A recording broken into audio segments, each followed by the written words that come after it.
मित्रों नमस्कार। आप सभी का स्वागत है आज के हिंदू एनालिसिस में। आज है दिनांक 12 फरवरी 2023 और आप सभी जानते हैं कि संडे के दिन हमारे पास कोई संपादकीय नहीं होता है। फिर भी आपके परीक्षा के दृष्टिकोण से और आपकी जो इंग्लिश है उसे उसमें इम्प्रूवमेंट के दृष्टिकोण से हम कुछ न्यूज आपके लिए लेकर आए हैं, जो कि निस्संदेह हमारा जहाँ तक अनुभव है, हमारी टीम का जितना अनुभव है, आपके लिए हेल्पफुल होंगे। चाहे आप यूपीएससी की तैयारी करते हो या पीसीएस की तैयारी करते हो या फिर बैंकिंग, एसएससी, एलडीसी या किसी भी एग्जाम की तैयारी करते हो। तो चलिए बिना किसी देरी के अपनी जर्नी को स्टार्ट करते हैं। आपने आज का अगर समाचार पत्र पढ़ा होगा, देखा होगा द हिंदू का, उसमें एक टॉपिक आया है बच्चों, जो कि आपके यहाँ पे स्क्रीन पर दिख रहा है। SC steps in for under trial prisoners unable to furnish surety bail bonds. ठीक है, ये हेडिंग है। ये जीएस पेपर 2 का पॉलिटी के अंतर्गत आता है, ये मतलब टॉपिक है ये। ठीक है, राज व्यवस्था जिसे हम कहते हैं। और मैं यहाँ पे एक चीज और बता दूं आप लोगों को कि आप सत्र में अंत तक बने रहें। आशा है निसंदेह आप इससे लाभान्वित होंगे। ठीक है, चलिए अब समझते हैं इसे। SC मतलब सुप्रीम कोर्ट, उच्चतम न्यायालय। उच्चतम न्यायालय जो है ना, वो अंडर ट्रायल जो प्रिजनर्स हैं, अंडर ट्रायल मतलब विचाराधीन जो है ना, तो प्रिजनर्स जो हैं, और वो जो unable to furnish surety bail bonds, जो प्रिजनर्स जो है, कैदी जो हैं, जो प्रतिभू जमानत बॉन्ड जो है ना, जमानत बॉन्ड जो प्रस्तुत नहीं कर सकते हैं, अनेबल हैं, असक्षम है उसमें, उनके लिए ना, मतलब गाइडलाइंस लेकर, है ना, उनके लिए कुछ दिशा निर्देश लेकर आया है ना। उसकी कुछ बातें की हैं उनके बारे में कि उनके भी हित हैं, उनके भी अधिकार हैं। अगर वे जमानत बॉन्ड नहीं जमा कर सकते हैं तो उनके लिए भी कुछ किया जाए, है ना। अब मान लो कोई अर्थहीन है, उसके पास पैसे नहीं हैं, धन नहीं है, तो भी उसके मौलिक अधिकार तो है ना, उसे भी तो जीवन जीने का अधिकार है, उसे भी तो गरिमापूर्ण जीवन जीने का अधिकार है। तो इन मुद्दों पर सुप्रीम कोर्ट अपने विचारों को लेकर आया है। थोड़ा इसे हम समझते हैं। ठीक है, चलो इसमें आप देखो कि जो विचाराधीन, अभी मैंने बताया कैदियों के मुद्दे हैं, उसके बारे में चर्चा है। और इसमें रिकमेंडेशन जो की है सुप्रीम कोर्ट ने, है ना, जो टॉप बॉडी है ना, मतलब न्यायालय की, उन्होंने उन गरीब जो विचाराधीन कैदी हैं निर्देश दिए हैं कि भाई जमानत उन्हें मिल गई है लेकिन वो जमानत बॉन्ड नहीं भर सकते हैं। निर्देश दिए हैं उनके लिए उन्होंने कि मतलब प्रावधान की बात की गई है कि उन्हें जमानत अगर मिलता है ना, तो उसके 7 दिनों के भीतर उन्हें रिहा कर दिया जाए। न्यायालय ने ये भी सुझाव दिया है कि अस्थायी जमानत की सुविधा की जाए, है ना, अस्थायी नहीं, अस्थायी, जिससे कि क्या होगा ना कि बेचारा कैदीन जो कैदी है ना, वो बाहर निकल सकते हैं और अपने लिए जमानत बॉन्ड और जमानत की व्यवस्था कर सकते हैं, है ना। एक अस्थायी जमानत देने से ऐसा होगा, वो अरेंजमेंट कर सकते हैं। अब जिनका मान लो कोई नहीं है बाहर, उनके लिए कौन अरेंज करेगा? उन्हें तो स्वयं आना पड़ेगा ना। ठीक है, चलो ये आप समझ गए। राष्ट्रीय विधिक सेवा प्राधिकरण है एक, नालसा है, ठीक है, NALSA, इंग्लिश में कहूँ फुल फॉर्म तो नेशनल लीगल सर्विसेज अथॉरिटीज है। ठीक है, अब उसकी रिपोर्ट है एक, उसके अब रिपोर्ट जो है ना, मतलब उसमें आप ये देखो, उसकी रिपोर्ट की बात करो ना, उसके अनुसार लगभग 5,000 ना बेचारा कैदी जो है ना, वो जमानत उन्हें मिल गई थी लेकिन फिर भी वो जेल में बंद थे। 5,000 ऐसे कैदी, उसमें से लगभग आप ये समझो कि 2,357 ना, ये 5,000 के आंकड़े में से, मतलब 2,500 के करीब, ठीक है, कानूनी सहायता मिली और उसमें से 1,417 को रिहा कर दिया गया। हालांकि कैदियों की व्यक्तिगत स्वतंत्रता भी, मैंने बताया आपको कि कैदियों के भी जो व्यक्तिगत स्वतंत्रता तो है ही, उसके मौलिक अधिकार का हनन जो है आज भी हो रहा है और कैदी इस समस्याओं का सामना कर रहे हैं। ठीक है, चलो अब दूसरी बात आप इसमें ये समझो कि नालसा जो है राष्ट्रीय सूचना विज्ञान केंद्र है, NIC, ठीक है, वो क्या कर रहे हैं, वो मतलब ये जो ई जेल सॉफ्टवेयर है ना भारत में, है ना, उसमें वो जो 1,300 जेलों में उपयोग किया जाता है, एक सॉफ्टवेयर है ई जेल, ठीक है, वो 1,300 जेल में यूज होता है। उसमें क्या कर रहे हैं कि उसमें मॉडिफाई कर रहे हैं उसको, ठीक है, कुछ उसमें इम्प्रूवमेंट कर रहे हैं। उससे क्या होगा कि डिजिटल रूप से, है ना, जमानत और लेकिन जो जेल से बाहर नहीं निकले, ऐसा एक अलग से कैटेगरी बनाएंगे। ठीक है, कि जमानत हो गई है बंदे की, है ना, कैदी की, लेकिन वो बाहर नहीं निकला, उसके अलग से कैटेगरी बनेगी, तो उसकी रिपोर्ट बनेगी, भाई इतने लोग हमारे पास ऐसी समस्याओं का सामना कर रहे हैं। ठीक है, चलो, और नालसा की रिपोर्ट की बात करें, उसके आधार पर जो मतलब सर्वोच्च न्यायालय है, उसने 7 डायरेक्शंस जारी किए हैं। उससे क्या होगा कि कोई भी जो जमानत प्राप्त जो विचाराधीन कैदी है, वो अपनी गरीबी के कारण, है ना, पीड़ित ना हो। ठीक, उन प्रावधानों की बात करो आप, तो आप इसे समझो कि जेल अधीक्षक को सलाह दी गई है कि ईएल सॉफ्टवेयर में जमानत की तिथि दर्ज करेंगे, वो कौन, जेल अधीक्षक। न्यायालय को उसी दिन, सेम डे या नेक्स्ट डे, अगले दिन, ठीक है, जेल अधिकारी को जमानत के आदेशों की सॉफ्ट कॉपी भेजनी भेजनी होगी। सॉफ्ट कॉपी बच्चों आप जानते हो, सॉफ्ट कॉपी का मतलब है, मान लो मैंने या आपके किसी दोस्त ने आपको व्हाट्सएप के जरिए कोई पीडीएफ भेजा, तो वो जो पीडीएफ आपके फ़ोन में पड़ा है ना, उसे बोलते हैं सॉफ्ट कॉपी। ठीक है, और जो आप प्रिंट निकालते हो वो हार्ड कॉपी हुआ। तो कहा गया है कि जो न्यायालय है ना, उसे सॉफ्ट कॉपी दी जाएगी। ठीक, यदि विचाराधीन कैदी, अब ठीक है, अब ये समझो, ये सब डायरेक्शन है कुछ। ई जेल सॉफ्टवेयर जो है उसमें बदलाव की आवश्यकता होगी, मॉडिफिकेशन अभी बताया।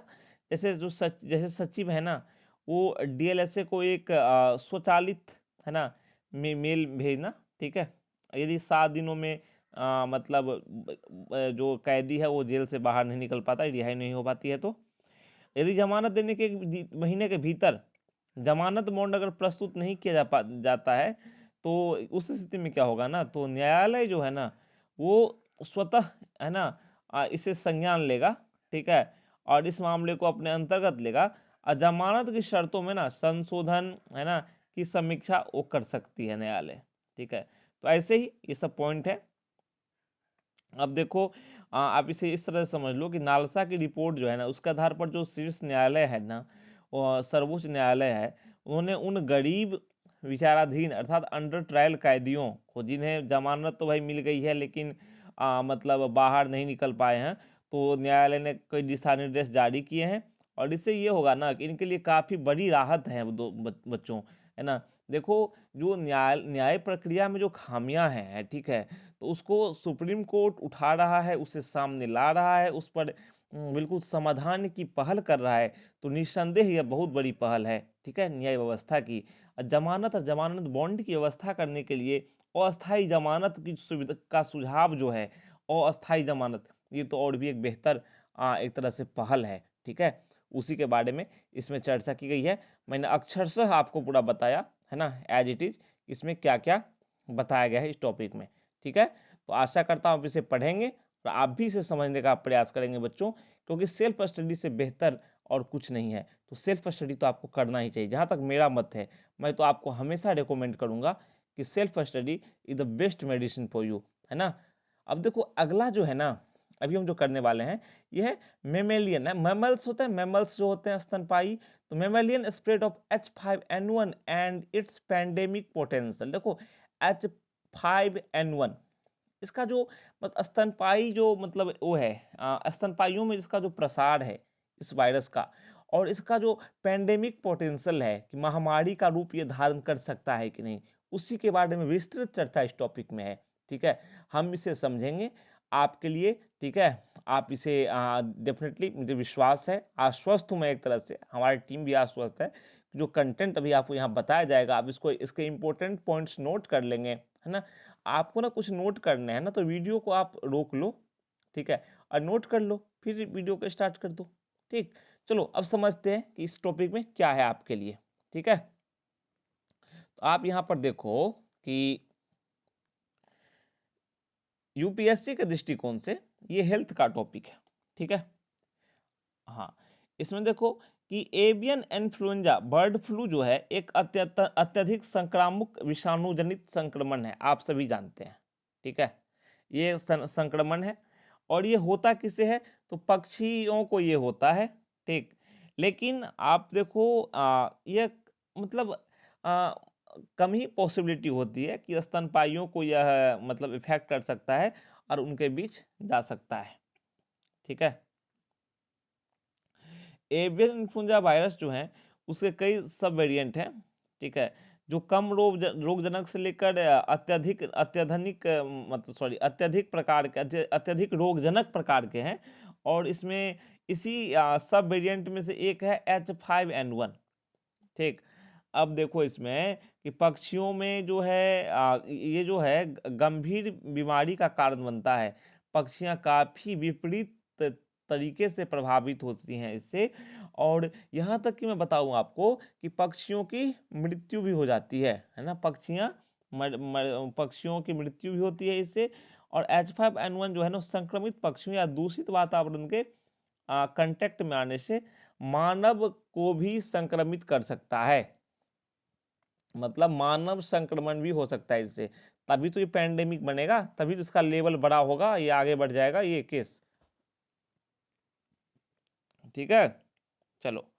स्तनपाई जो है स्तनधारियों के बीच ना H5N1 के प्रसार के मतलब फैलने के, इनके बीच इस वायरस के फैलने के ना कई मामले सामने आए हैं।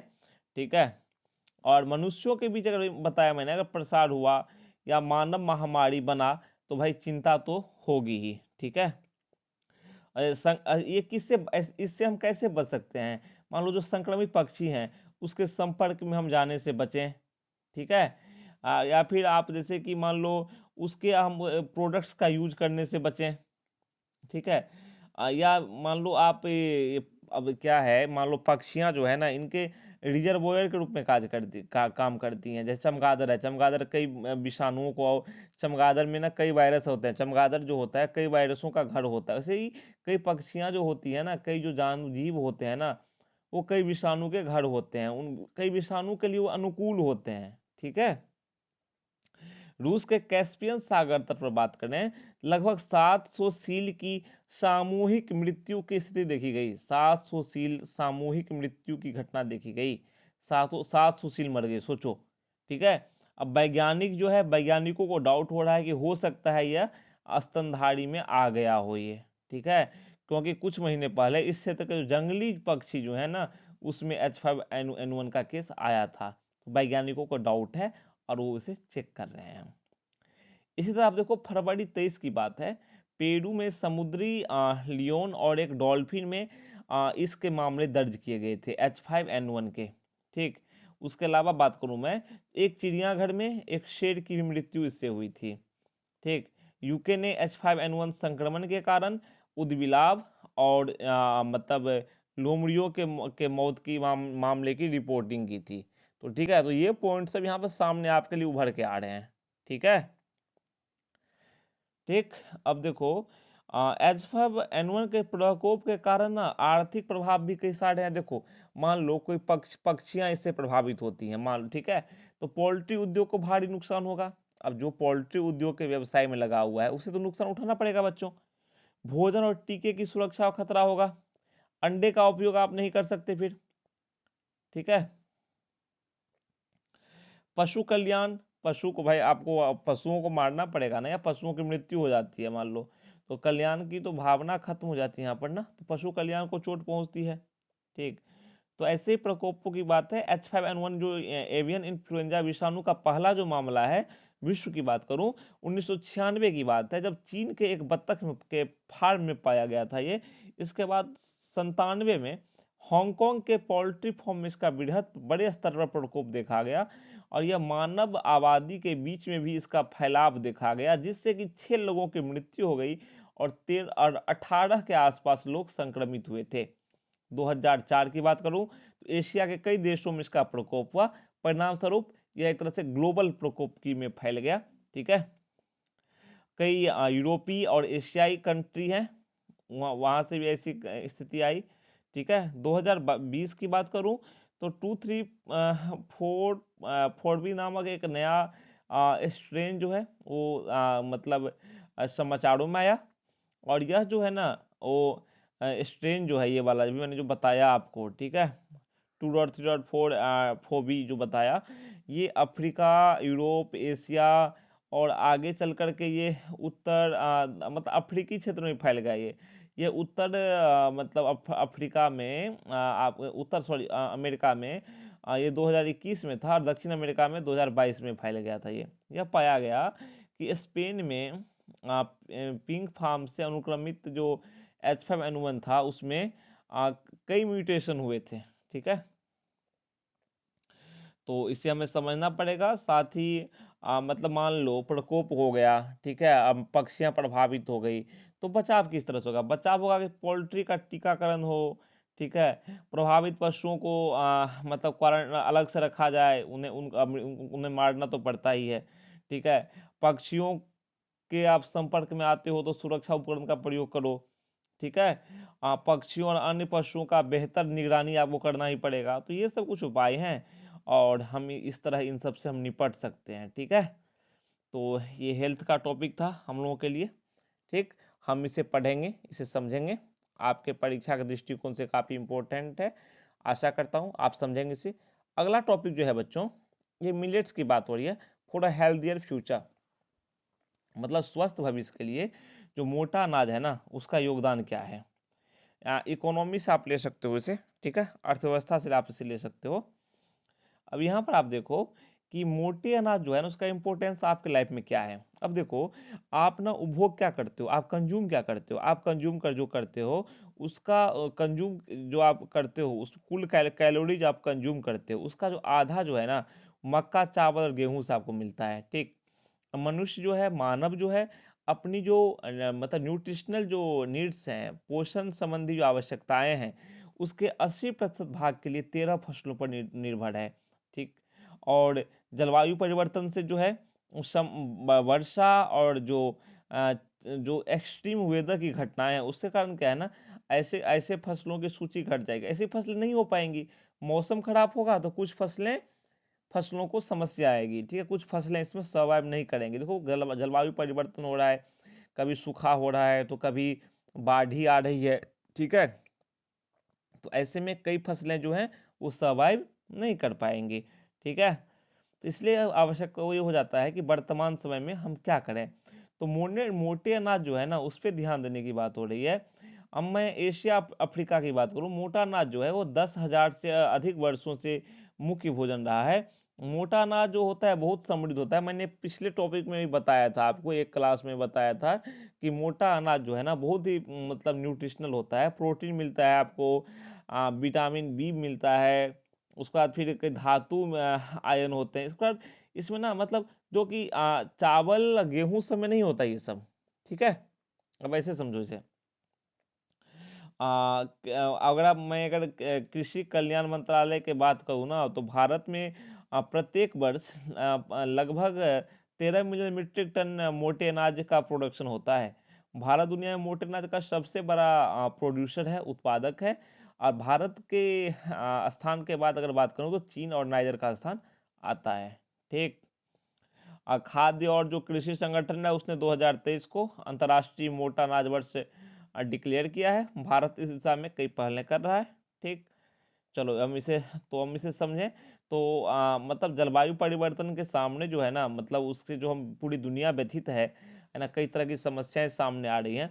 उसमें जो है ना फसल की खेती में बाधा आएगी, खासकर जो एशियन कंट्रीज हैं, भारत, पाकिस्तान, अफगानिस्तान, जो खासकर मानसूनी वर्षा पर निर्भर हैं, ठीक है, उनके लिए तो समस्या आनी आनी है, ठीक है। तो इस सब से निपटने के लिए है ना, इस समस्याओं के समाधान के लिए, ठीक है, तो क्या होगा, मोटे अनाज की खेती को बढ़ाना पड़ेगा। रागी, जौ, बाजरा, ये सब जो मोटे अनाज में आते हैं मिलेट्स में, इन सब की खेती को बढ़ाना पड़ेगा, क्योंकि यह जो है ना जलवायु परिवर्तन में मतलब सर्वाइव कर सकती हैं ये फसलें, ठीक है। तो इस आर्टिकल में इसी पर चर्चा है। आशा है आप इसे समझ पाए होंगे, ठीक। अगला टॉपिक जो मैं देख लेता हूँ, ठीक है, ठीक, अगला टॉपिक देख लेते हैं हम, जो कि लास्ट टॉपिक हम लोगों का। इसके बाद मतलब 4 टॉपिक में कवर करूँ। वाई हुआ the Turkey earthquake so deadly, मतलब वहाँ जो भूकंप आया ना, कहाँ, मतलब यहाँ पे तुर्की में, इतने मतलब घातक क्यों थे ऐसी। अब पता है अभी क्या हुआ रिसेंट में, वहाँ पे चलो भूकंप आया, कई लोग हताहत हुए, डेफिनेटली बहुत बड़ी समस्या थी यहाँ का जो भूकंप था, अर्थक्वेक्स था। अब वहाँ का जो कई विभाग हैं जो कि वहाँ पे इमारतों की गुणवत्ता की जांच कर रहे हैं कि आखिर हम क्या इम्प्रूव कर सकते हैं, क्या कमी रह गई जो कि इतने लोग हताहत हुए। ठीक है, उससे वहाँ की सरकार जांच पड़ताल कर रही है। खैर हम समझते हैं क्या है। देखो, तुर्की और सीरिया में ना 7.8 और 7.5 दो बड़े ही तीव्रता वाले दो बड़े भूकंप आए। अब वर्तमान जो डेटा है ना वो 17,000 है न, कि इससे ज़्यादा लोगों की जान गई, लेकिन उससे ज़्यादा की जान गई होगी, काफ़ी ज़्यादा आंकड़े तो अभी तक पूरे आए नहीं होंगे। खैर धीरे धीरे आंकड़े आते रहेंगे। और देखो इसके बाद ना मतलब कई सारे झटके, आफ्टर शॉक्स बहुत सारे आए। इसके बाद झटके ना 150-200 के लगभग झटके आए। उसके बाद ये जो दो बड़े भूकंप आए उसके बाद आफ्टर शॉक्स जो कि बाद के हल्के हल्के झटके होते हैं बहुत आए। ठीक है, यहाँ तक कि 3 दिन बाद भी 6 तीव्रता का भूकंप आया था मैग्नीट्यूड का। ठीक है, अब भूकंप जो है ना, देखो भूकंप क्या है, वो विवर्तनिक प्लेट जो जो प्लेट होते हैं नीचे, ठीक है, वो भूकंप उसके मतलब उसमें कुछ परिवर्तन जो होता है ना, उसकी जो प्लेटों की दरारें जो होती हैं उसमें से ऊर्जा जो निकलता है, ठीक है, उसके कारण होता है। ठीक है, देखो जैसे 7.5 7.2 मैग्नीट्यूड का भूकंप आया। ठीक है, तो क्वेश्चन आपको आ सकता है दिमाग में ना कि ये भूकंप क्यों आते हैं सर। ठीक है, तो आपको समझना पड़ेगा प्लेट है ना, इसके पीछे क्या है, प्लेट है। ठीक है, तो जो ये प्लेट होते हैं ना तो उसमें से ऊर्जा जो निकलती है, ठीक है, तो उसके कारण भूकंप आते हैं। ठीक, आशा है आप इसे समझ पा रहे होंगे। ठीक है, अब देखो कि अब इनमें ना जैसे कि इनका जो प्रेशर है उसमें बैलेंस बिगड़ा। ठीक है, तो क्या होता है कि दरार के जो दोनों जो चट्टानें होती है ना वो रीएडजस्ट होती हैं और उससे एनर्जी निकलती है। ठीक है, और ये तरंग के रूप में आती हैं जिससे कि जो भूतल है उसमें कंपन देखा जाता है। ठीक है, तो इसमें इस तरह की घटनाएं इसलिए आती हैं। ठीक है, अब देखो भूकंप जो वहां पे आया ना क्यों आया, देखो विशेष रूप से बात करूं तो तुर्की और सीरिया जो है ना वो 3 प्लेट वहां पे हैं। ठीक है, 3 विवर्तनिक प्लेट है वहां पर। मतलब एक है अरेबियन, एक है अनातोलियन और एक है यूरेशियन। ठीक है, ये प्लेट के का मिलन होता है, मिलन पॉइंट है ना, तीनों मीट करती है वहां पर। तो वो उस क्षेत्र पे ये मतलब देश है। तो इससे क्या होगा, ये अत्यधिक सक्रिय भूकंप के हिसाब से बहुत ही संवेदनशील क्षेत्र है। तुर्की का जो बड़ा हिस्सा है ना वो अनातोलियन प्लेट के दो प्रमुख जो भ्रंश हैं, फॉल्ट हैं, उत्तरी अनातोलियन भ्रंश और जो दूसरा है पूर्व अनातोलियन भ्रंश के बीच में है वो। ठीक है, उसके बाद देखो कि ऐसा देखा गया है ना कि अरेबियन जो प्लेट है ना वो उत्तर में यूरोप की ओर खिसक रहा है, बढ़ रहा है, जिससे क्या हो रहा है, अनातोलियन प्लेट जो है पश्चिम की ओर जा रहा है। अब भूवैज्ञानिकों के अनुसार बात करूं तो इस क्षेत्र में भूकंप स्ट्राइक जो है ना वो स्लिप भूकंप स्ट्राइक जो स्लिप फॉल्ट में आते हैं, इस क्षेत्र में लगभग 190 किलोमीटर लंबा फॉल्ट है। ठीक है, 6 फरवरी 2023 की बात करूं तो जब भूकंप जो आया था इतने अधिक प्रभाव का ये इसके जो इतना 6 फरवरी 2023 वाला जो भूकंप है ना उसका इतना अधिक जो इफेक्ट देखा गया, काफ़ी लोग हताहत हुए, उसका मुख्य कारण यही है जो भी मैंने बताया आपको। एक जो और 7.5 मैग्नीट्यूड का जो दूसरा भूकंप आया था ना वो मतलब उसी पर हुआ भ्रंश पर, लेकिन से ठीक है, तो उससे भी विकट स्थिति देखी गई। दो भूकंप जो आए उसका मतलब ये है कि मतलब कई झटके आते रहेंगे। मतलब देखो भूकंप का 7.5 मैग्नीट्यूड का झटका बहुत बड़ा होता है। ठीक है, जैसे जैसे मान लो 7 मैग्नीट्यूड का भूकंप आया और 8 मैग्नीट्यूड का भूकंप आया, दोनों भूकंप के मतलब आप पूछोगे सर इसका पैमाना क्या है, तो 7 और 8 का जो भूकंप है ना दोनों का डिफरेंस ये है कि 10 गुना। 7 का भूकंप जो है और 8 का है, तो 7 वाला भूकंप की तुलना में 10 गुना ज्यादा भूकंप होगा 8 वाला। ठीक है, तो ऐसे मतलब 10 टाइम्स बढ़ जाता है वो, तो भूकंप तो ज्यादा है ही हो। एक विशेषज्ञ ने कहा कि तुर्की सीरिया के भूकंप से लगभग 300 वर्षों का जो मतलब जो मतलब एक्यूमुलेटेड जो तनाव था उसका ऊर्जा निकला था, है ना, 300 साल का। ठीक, भारत की बात करूँ तो भारत भी ऐसे कुछ श्रेणी में आता है। भारत का जो हिमालय क्षेत्र है वो भूकंप मतलब प्रतिलोम भ्रंश के कारण आते हैं वहाँ। ठीक है, भारत के हिमालय से भूकंप जो आते हैं भ्रंश के कारण आते हैं। और यहाँ जो भारत और यहाँ पर इंडियन जो है ना, भारतीय है ना, इंडियन प्लेट और यूरेशियन प्लेट है, यहाँ पर दोनों आसपास से टकराती हैं, है ना, दोनों एक दूसरे पे चढ़ जाती हैं, चढ़ी हैं हल्की, उसके कारण भूकंप आता है। वैज्ञानिकों ने वैज्ञानिक भाई भूकंप चेतावनी देते रहते हैं। गढ़वाल जो कुमाऊं रेंज है ना, वहाँ चेतावनी दी है वैज्ञानिकों ने, वहाँ भूकंप आ सकते हैं। ठीक है। भूकंप की आप हिस्ट्री बात करो तो चिली में 9 से ऊपर की मैग्नीट्यूड का भूकंप आया था। उसके बाद फिर 2014-15 की बात करूं तो हताहतों की संख्या न्यूनतम थी, बहुत कम थी। ठीक है। हालांकि मतलब जो मतलब बिल्डिंग कंस्ट्रक्शन को में सही से सब कुछ इम्प्लीमेंट किया जाए। जापान जो है अपनी जो कंस्ट्रक्शन है वो बिल्कुल भूकंप रोधी बनाता है। उदाहरण आप लो, 2011 में जापान के फुकुशिमा में परमाणु ऊर्जा संयंत्र में क्या होता, सुनामी और विकिरण रिसाव के कारण क्या होता, 9 मैग्नीट्यूड का भूकंप आया, लेकिन उससे भी वहाँ की जो संरचनाएं हैं वो नुकसान उसको नहीं हुआ। तो जापान बिल्कुल सही से ध्यान देता है। तो वर्तमान समय आवश्यकता यही है कि जो प्राकृतिक तबाही है, प्राकृतिक जो बाधाएं हैं, हम उससे बचाव कर सकते हैं, उससे हम रोक तो नहीं सकते। ठीक है। खासकर भूकंप आदि की हम बात करें। हाँ, लेकिन ये है कि मान लो भूकंप आता है तो हम अपने जो कंस्ट्रक्शन जो मॉडल है, हमारा जो भवन निर्माण है, उसको हम नियमों के अनुरूप बनाएं। ठीक है। अनाधिकृत है ना, मतलब सही तरीके से बनाएं। ठीक है। अवैध मकान नहीं बनाए, सभी नियम कानूनों का पालन हो उसमें, ताकि एक मजबूत मकान बने। ठीक है। जिसमें हम रहें तो भूकंप में हमें किसी प्रकार की हानि कम से कम हो, मिनिमम हो। ठीक है। दूसरी बात कि भूकंप आता है तो उसके लिए, उस स्थिति के लिए हम हमेशा तैयार रहें कि हमारे घर में एक फर्स्ट एड किट हो, मतलब प्राथमिक चिकित्सा वाला किट हो। उसके बाद फिर हमारे पास एक टॉर्च भी होना चाहिए। हमारे पास जो इम्पोर्टेंट डॉक्यूमेंट्स हैं वो भी एक सही जगह पे होने चाहिए कि ऐसी परिस्थिति हमें लगे तो हम यथासंभव जल्द से जल्द वहाँ से, मतलब घर से बाहर निकल जाएं, खाली स्थान पे आ जाएं। ठीक है। क्योंकि एक बार अगर भूकंप आ गए ना, तो ऐसी पॉसिबिलिटी, प्रबल पॉसिबिलिटी होती है कि एक शॉक्स आने के बाद, मैग्नीट्यूड का भूकंप आने के बाद आफ्टर शॉक्स तो आएंगे ही। ठीक है। ज़्यादा पॉसिबिलिटी होती है कि बाद में भूकंप के झटके आएंगे ही, और वो उससे ज़्यादा तेज भी हो सकते हैं, कम वाले भी हो सकते हैं, ये कोई नहीं जानता। तो सब कुछ सावधानी में ही है, बचाव में ही है। ठीक है। तो आज हमने 4 टॉपिक्स कवर किए, जो कि साइंस टेक से भी था, ज्योग्राफी से था, आदि ऐसे विषयों सबसे था। ठीक है। इकोनॉमी से भी था। तो आशा है कि आपको यह समझ में अच्छे से आ गया होगा, आप इसे अच्छे से समझ पाए होंगे। चाहे आप किसी भी एग्जाम की तैयारी कर रहे हों, आपको डेफिनेटली ये मतलब हेल्पफुल रहा होगा आपके लिए। कल फिर मिलते हैं एक नए टॉपिक के साथ नए सेशन में। तब तक के लिए अपने समाचार प्रदाता, अपने द हिंदू एनालिसिस प्रेजेंटर प्रस्तुतकर्ता को अनुमति दीजिए, और तब तक के लिए कहिए नमस्कार, थैंक यू।